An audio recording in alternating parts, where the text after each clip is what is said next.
বাইরে যাওয়া চলবে না। কি হয়েছে মা? কবিতা কি হয়েছে তোর?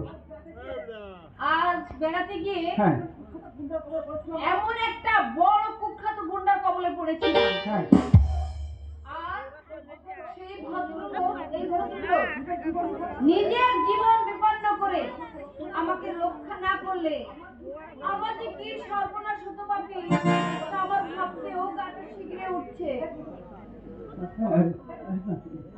কি কথা শোনালি?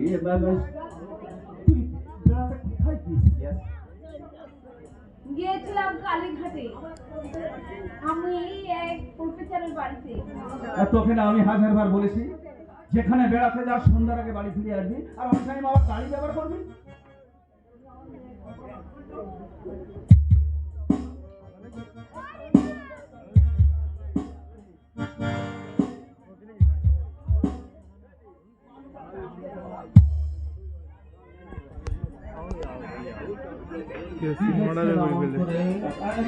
কিছু নাই কিছু নাই বাবা, তুমি আমার মেয়ের মান সম্মান রক্ষা করে আমার মান মর্যাদাও তুমি বাঁচিয়ে দিয়েছ, তাই তাই তোমাকে ধন্যবাদ জানানোর ভাষা আমার জানা নেই বাবা।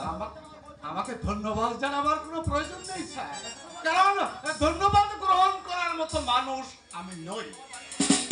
তোমার তোমার বাড়ি কোথায়? এই যখন যেখানে থাকি। কেন তোমার বাবা তোমার মা কেউ নেই, জানি না তার মানে কে আমার জন্মদাতা বাবা আর কে আমার গর্ভধারিণী মা, আমি কিছুই জানি না। শুনেছি রাস্তার ডাস্টবিন থেকে এক মহৎ ব্যক্তি কুড়িয়ে এনে আমাকে মানুষ করেছে, কিন্তু বর্তমান সেই দয়ার আশ্রয় স্থলটুকু আমার কাছে বিষ হয়ে উঠেছে বলে আমি সেখানকার মায়া মমতার বদল ছেড়ে আমি বেরিয়ে আসতে চাইছি। জানে আমার যে মাঝে আমার মনে হয় আপনি যেন আমার ভিতর থেকে চিৎকার করে বলছে বলছে বলছে মা কিনবে গো, মা কিনবে।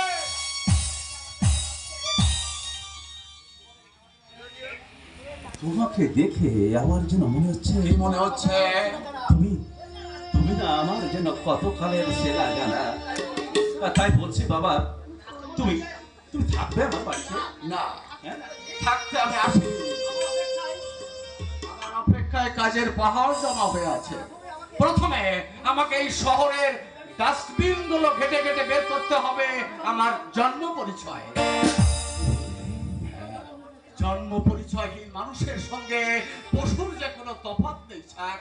পশু জীবন বয়ে বেড়ার যন্ত্রণা আমাকে পাগল করে দিচ্ছে।